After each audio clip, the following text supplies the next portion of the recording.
Comment savoir si un backlink est puissant?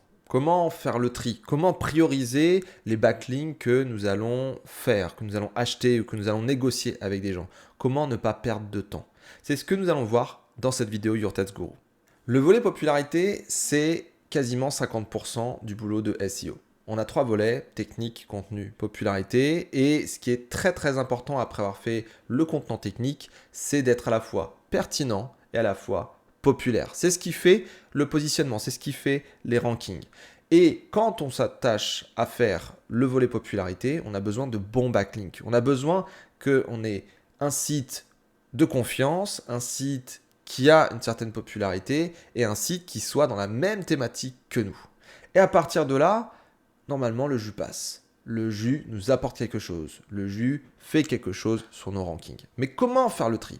Eh bien, dans cette vidéo, une nouvelle fois en partenariat avec Your Test Guru, je vais vous montrer un outil force de lien qui va vous permettre de savoir, de faire le tri, de prioriser vos backlinks un à un avec votre page cible. On se retrouve sur Your Test Guru. Pour évaluer si un lien est donc probablement puissant pour la page que vous souhaitez pousser, eh bien, vous devez aller dans Your Test Guru dans la partie évaluer les liens ou force de lien. Donc là, on va dans le menu principal, on va dans linking et on clique sur évaluer des liens. Je clique dessus et on se retrouve sur cette page. Sur cette page, on a deux formulaires. On a le formulaire source et ici le formulaire cible. La page qui fait le lien d'un côté, la page qui reçoit le lien de l'autre. Et on va avoir différentes indications qui vont nous permettre de faire le bon choix en termes de linking, notamment si on les achète et que ça nous coûte de l'énergie, de l'argent, du temps.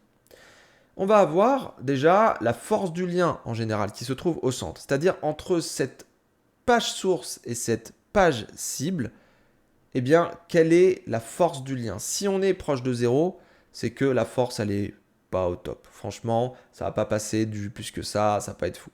Si on augmente un petit peu, voilà, on arrive à 20, 30, 40, déjà là, on commence à avoir un petit peu de patate. Et puis, le plus en fait on va, plus on a la probabilité que ce lien nous apporte beaucoup. Et à côté de ça, on va avoir d'autres indications. Pour chaque page, on va avoir le nombre de mots-clés en top 25, Google. On va avoir le nombre de backlinks host, le nombre de backlinks URL, et on va avoir une note globale au-dessus qui va s'afficher au moment où on va appuyer sur calculer.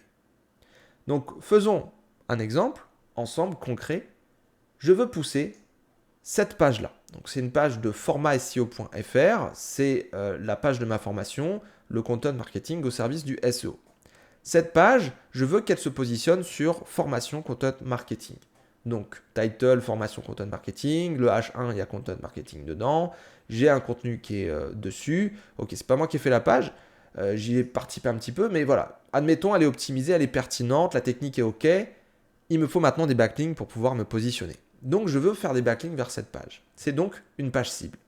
Je vais prendre l'URL et je vais déjà commencer par la mettre dans la page qui reçoit le lien.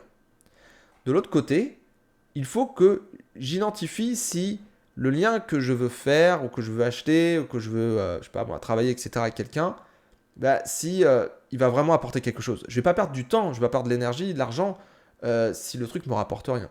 Donc, je vais prendre déjà un premier lien qui est le lien de mon guide sur content marketing.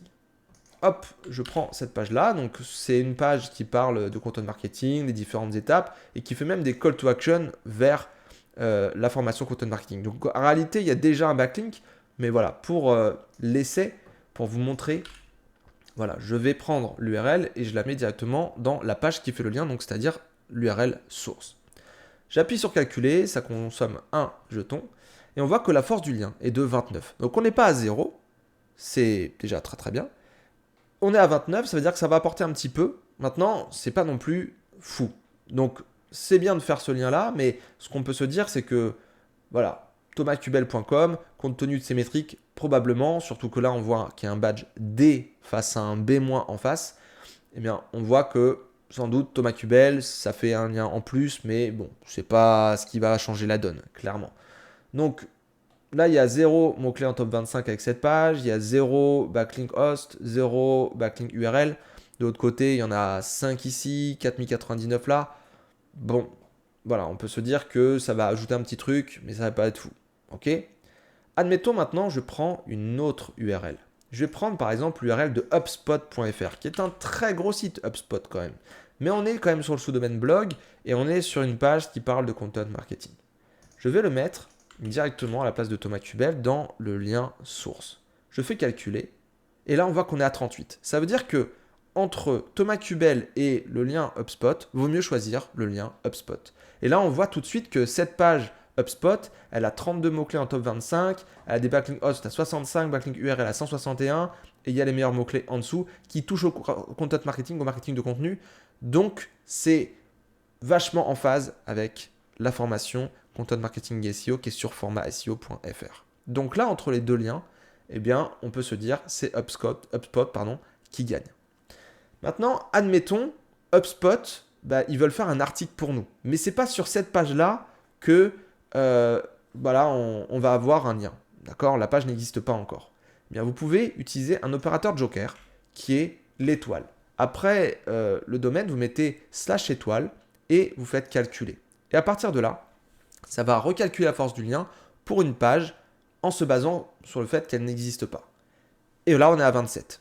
Donc ça veut dire que sans doute, en fonction de là où va se trouver le backlink sur le blog HubSpot.fr, accueil, pas accueil, sur une page qui fonctionne bien, qui fonctionne pas bien, etc., le score va bouger. Donc là, on est à 27, c'est-à-dire qu'il vaut mieux avoir un lien sur la page Content Marketing que sur une page X ou Y. Après, bien sûr qu'elle peut fonctionner dans le temps, mais là, voilà, par probabilité et simplement statistiquement, c'est mieux d'avoir un lien directement sur la page Qu'est-ce que Content Marketing, puisque apparemment, elle fonctionne bien, elle rank déjà, elle a des backlinks, donc c'est cool. Maintenant, admettons que je souhaite aller un peu plus loin. Je souhaite voir sur un ensemble d'URL, eh bien, quel est vraiment le spot où je dois aller et ce où je dois peut-être pas aller tout de suite. Eh bien, vous avez une nouvelle fonctionnalité en plus de la version simple de la force de lien qui est la force par batch. Quand vous allez sur batch, vous mettez l'URL cible. Donc là, format SEO, je le remets, c'est l'URL cible. Et là, je vais mettre tous les spots. Donc ça, c'est des spots probables, d'accord, que je peux acheter, etc.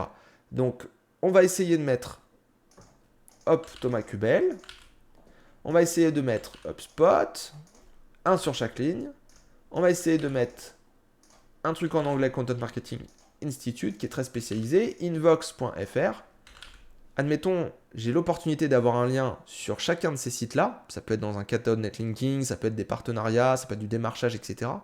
Quel est celui que je dois privilégier en premier? On fait calculer. Et à partir de là, on voit que celui qui rapporte le plus, ça serait invox.fr, qui a une force de lien de 42. Ensuite, ça serait HubSpot à 38. Ça serait ensuite mon site à 29. Et pour terminer, Content Marketing Institute à 1. Pourquoi Content Marketing Institute, qui est pourtant assez spécialisé, un très gros site sur Content Marketing, eh bien, est à 1? Tout simplement parce que c'est en anglais. Et c'est vrai qu'en anglais, par défaut, on peut se dire que ça va avoir moins d'impact sur un site français que sur un site qui serait en anglais en train de parler de content marketing. Donc voilà pour cette fonctionnalité évaluer les liens, force du lien, qui vous permet de trier vos différents spots, vos opportunités de backlink et de bien savoir qu'est-ce qui va vous donner du jus ou pas. J'espère que ça vous sera utile et je vous dis à très bientôt pour une nouvelle vidéo Your Tech Guru.